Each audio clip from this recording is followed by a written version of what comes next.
Ganesh sir boom चालू करा.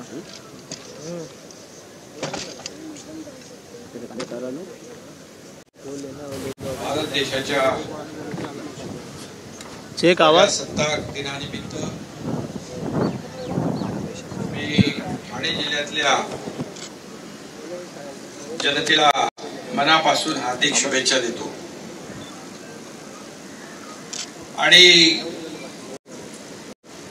Chhatrapati Shivaji Maharaj, Mahatma Jyotirao Phule, क्रांतिज्योती Savitribai Phule, Rajshri Shahu Maharaj, Bharat Ratna doctor Babasaheb Ambedkar आणि अन्य महान समाज सुधारकांना अभिवादनही करतो. देशाच्या अखंडतेसाठी बलिदान देणाऱ्या महान विभूतींच्या स्मृतीलाही वंदन करतो.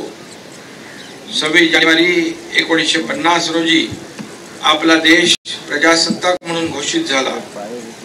लोकशाहीत प्रजेची सत्ता सर्वोपरी असते. निवडून येणारे नेते येतात, सत्तेच्या खुर्चीत बसतात, मान सन्मान मिळतो, पण हे सगळं जनतेने ठरवलेलं असतं. तू त्या खुर्चीत बस आणि आमची कामं कर असा आदेश सत्तेवर असलेल्या प्रजेने दिलेला असतो. सत्ताधारी हे फक्त सत्तेचे विश्वस्त असतात, म्हणजे ट्रस्टी असतात. जनतेने त्यांना दिलेलं कर्तव्य बजावून आपलं कर्तव्य आणि कार्यभार करायचा असतो, हे ठरलेलं असतं. प्रजासत्ताकात प्रजा आधी येते, मग सत्ता येते, हे आपण कायम लक्षात ठेवलं पाहिजे. नुकताच लोकशाहीचा सर्वात मोठा उत्सव देशात आणि राज्यातही पार पडला. नागरिकांनी राष्ट्रीय कर्तव्याच्या भावनेतून आपला मतदानाचा हक्कही बजावला.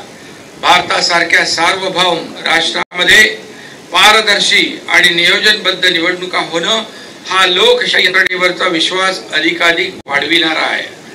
या देशाचे लोकप्रिय आणि यशस्वी प्रधानमंत्री नरेंद्र मोदीजींनी 10 वर्षापूर्वी या प्रजासत्ताकात खऱ्या अर्थानं लोकशाहीचे रंग भरले. हे लोकांचं राज्य आहे याची जाणीव कामातून करून दिली, विकासातून करून दिली. आज आपला देश विकासाच्या वाटेवर घोडदौड करताना दिसतो आहे. परदेशात भारताकडे लोक आदराने बघू लागलेले आहेत. मोठमोठ्या महासत्तांनाही भारताचं मत जाणून घेतल्याशिवाय पुढे जाता येत नाही आणि म्हणून हे आपल्यासाठी अभिमानास्पद बाब. 10 वर्षात भारताचं अंतराळयान चंद्रावर गेलं, मंगळाकडे झेपावलं. इतकंच नाही तर भारतीय शास्त्रज्ञांनी सूर्याकडेही हनुमान उडी घेतली. हा पूर्वीचा भारत नाही. आताचा भारत शत्रूला घुसके मारेंगे हे ठणकावून सांगणारा आहे. आपल्या भाषेत सांगायचं तर आता भारताचा कोणी नाद करायचा नाही. आणि म्हणून या ठिकाणी मी म्हणतो, सीने में जुनून, आंखों में देशभक्ति की चमक रखता हूँ, दुश्मन की सांसें थम जाए, आवाज में वो धमक रखता हूँ. हे शब्द आहेत शहीद भगतसिंग यांचे. त्यांचा तेजस्वी वारसा आपला देश आदरणीय प्रधानमंत्री मोदीजींच्या नेतृत्वाखाली आपण पुढे नेतोय. महाराष्ट्र हे तर भारताचं ग्रोथ इंजिन आहे. महाराष्ट्रानं विकास साधला तर देशही विकास साधणार आहे. ही काळ्या दगडावरची रेघ आहे. देशाला महासत्ता करण्याचं स्वप्न आहे, ते साकार करण्यासाठी महाराष्ट्राला मोठं योगदान द्यायचं आहे. त्यासाठी महाराष्ट्र सर्वार्थाने सज्ज आहे. नवा महाराष्ट्र नवी उत्तुंग झेप घेतोय. आपण कोणी असू, लहान असू, मोठे असू, सरकारी सेवेत असू, खासगी नोकरीत असू, उद्योजक असू, विद्यार्थी असू, शेतकरी असू, जिथे असू तिथे महाराष्ट्रासाठी आणि देशासाठी खालीचा वाटा आपण उचललाच पाहिजे. तीच खरी देशसेवा असते. राज्यातील आमचं युतीच्या सरकारने गेल्या 2.5 वर्षात विकास आणि कल्याणकारी योजना याची सांगड घालण्याचा प्रयत्न केलाय आणि या राज्यातील जनतेच्या चेहऱ्यावर आनंद फुलवला. लाडक्या बहिणी, लाडके भाऊ, लाडके शेतकरी, लाडके युवा, लाडके ज्येष्ठ, प्रत्येक समाज घटकाचं कल्याण व्हावं यासाठीच अहोरात्र प्रयत्न केले. आणि आपल्या राज्य सरकारच्या माध्यमातून सर्वसामान्य माणसाच्या जीवनामध्ये आमूलाग्र बदल व्हावा, त्याचं जीवन सुखी संपन्न व्हावं, हाच एक विचार ठेवून आपण काम केलं.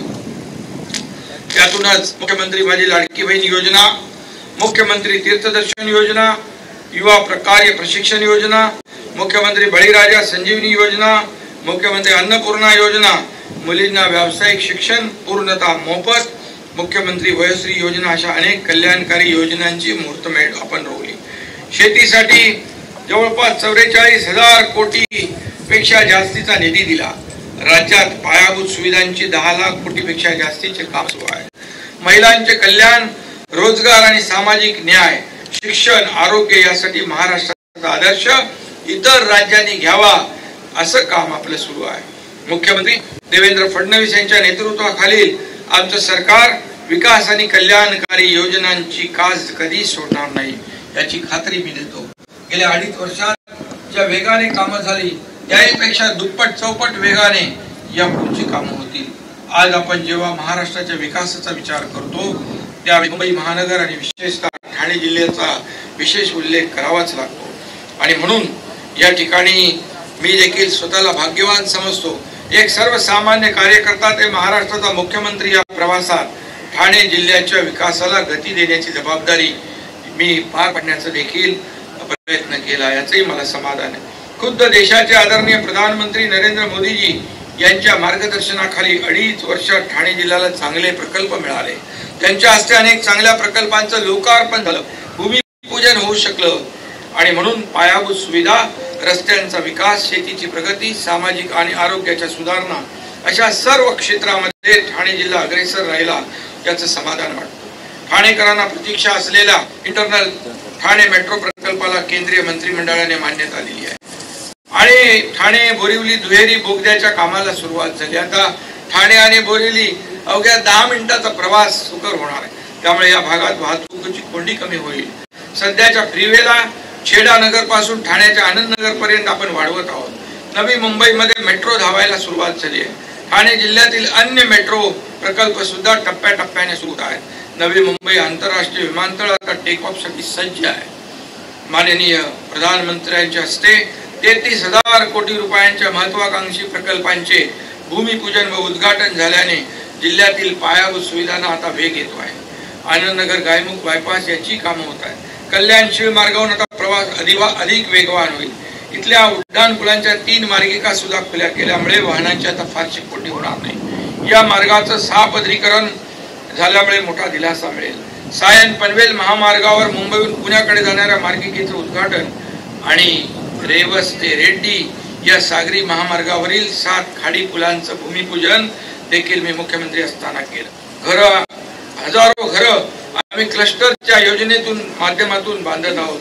आशियातील ही सर्वात मोठी क्लस्टर योजना असेल. सिडकोच्या माध्यमातून देखील हजारो घरं आपण देतोय. प्रधानमंत्री आवास योजना आणि राज्याच्या आवास योजनेत मिळून ठाणे जिल्हा ग्रामीण विकास यंत्रणेने 16,000 घरं बांधली आहे. आवास योजनेमध्ये ठाणे जिल्हा सतत अव्वल राहिलेला आहे. आणि म्हणून जिल्हा परिषदेच्या प्रयत्नांमुळे देखील जिल्ह्यातील कुपोषित बालकांची संख्या कमी झाली आहे. ठाणे ग्रामीण भागात 28 स्मार्ट ग्राम ग्रंथालय सुरू करून आपण तंत्रज्ञानामध्ये सुद्धा मागे नाही हे देखील आपण दाखवून दिले. पोलीस दलाचं आधुनिकीकरण व वाहतूक विभागाचे बळकटीकरण करायला सुरुवात केली आहे. त्यांच्यासाठी मॉडर्न वाहनं खरेदी केली आहेत. पोलीस ठाण्यामध्ये दामिनी पथक, पोलीस काका, पोलीस दिदी यांची पथके स्थापन केली आहे. ठाणे पोलिसांनी आपले ठाणे सुरक्षित ठाणे हे ॲप सुरू केलेलं आहे. सुमारे 6,500 ठिकाणी CCTV कॅमेरे बसवण्याचं काम सुरू आहे. नवी मुंबईतील महापे इथं महाराष्ट्र सायबर सुरक्षा प्रकल्प सुरू करण्यात आलाय. केवळ ठाणेच नाही तर जिल्ह्यातील सर्व महापालिकांमध्ये नागरिकांनी जास्तीत जास्त सेवा जलद आणि पारदर्शक मिळाव्यात आणि नागरिकांना सुविधा व्हावी म्हणून संगणकीय प्रणालीवर भर देण्यात आलाय. नीती आयोग आम्हाला मुंबईच्या टोटल ट्रान्सफॉर्मेशनसाठी मदत आणि मार्गदर्शन करतो आहे. मुंबई महानगराच्या आर्थिक विकासासाठी MMRD आणि वर्ल्ड इकॉनॉमिक फोरम मध्ये MOU देखील झालेला आहे. आता दावोसमध्ये आदरणीय देवेंद्रजी मुख्यमंत्री आणि उद्योग मंत्री उदय सामंत यांच्या मार्गदर्शनाखाली 15 लाख कोटी रुपयाचे MOUs देखील सह्या झालेले आहेत. आणि म्हणून यामुळे मुंबईचं जागतिक आर्थिक केंद्राचं स्वप्न आता स्वप्न राहिलेलं नाही. आगामी काळात मुंबईचा GDP दुप्पट होणार आहे. यामध्ये अर्थातच मुंबई एवढेच पालघर, ठाणे, रायगड या जिल्ह्याचं देखील मोठं योगदान राहणार आहे. आणि ठाणे जिल्ह्याचे एकूण अर्थव्यवस्थेचं योगदान $48 बिलियन आहे. 2030 पर्यंत हे $150 बिलियन इतकं करण्याचं आपण ठरवलंय. आणि म्हणून मित्रहो, ठाणे जिल्ह्याचा सर्वांगीण विकास साधण्याचा प्रामाणिक प्रयत्न या ठिकाणी आपण सगळेजण मिळून करतो आहे यामध्ये आणि करत राहू। यासाठी सर्व लोकप्रतिनिधी, मग मंत्री, खासदार, आमदार आणि सर्व प्रशासकीय अधिकारी या सगळ्यांनी एक टीम म्हणून काम केलं पाहिजे। शासन आणि प्रशासन ही रथाची दोन चाकं आहेत, ही समान वेगाने धावली तर त्या राज्याचा विकास होतो, त्या जिल्ह्याचा विकास होतो आणि म्हणून आपण सर्व एकजुटीने काम कराल अशी आशा व्यक्त करतो। महाराष्ट्र शांतताप्रिय राज्य आहे, इथं न्यायाचं राज्य आहे, कारण ही छत्रपती शिवरायांची पवित्र भूमी आहे। सर, हे एक सेकंदरी पडता कामा नये। सामाजिक सलोखा राखून एकोप्यानं राहून आपण या विकासाच्या वाटचालीत योगदान देणं गरजेचं आहे। या महाराष्ट्र भूमीच्या प्रत्येक लाडक्या बहिणीच्या चेहऱ्यावर समाधानाचं हसू असावं, या प्रत्येक लाडक्या भावाच्या मनगटात आत्मविश्वासाचं बळ असावं, प्रत्येक लाडक्या शेतकऱ्याच्या शिवारात समृद्धीचं पीक भरावं, प्रत्येक तरुणाच्या भविष्याला यशस्वीतेची सोनेरी किनार असावी, हेच आमच्या महायुती सरकारचा निर्धार आहे। त्यासाठी हे प्रजासत्ताक अधिक मोठं, अधिक समृद्ध आणि अधिक सामर्थ्यवान करायचं आहे। मातृभूमीची आपल्याकडून हीच अपेक्षा आहे आणि म्हणून मी पुन्हा एकदा प्रजासत्ताक दिनाच्या साऱ्यांना, सर्व उपस्थितांना, ठाणे जिल्ह्यातल्या सर्व लोकांना, महाराष्ट्रातल्या तमाम जनतेला मनापासून शुभेच्छा देतो। धन्यवाद। जय हिंद, जय महाराष्ट्र।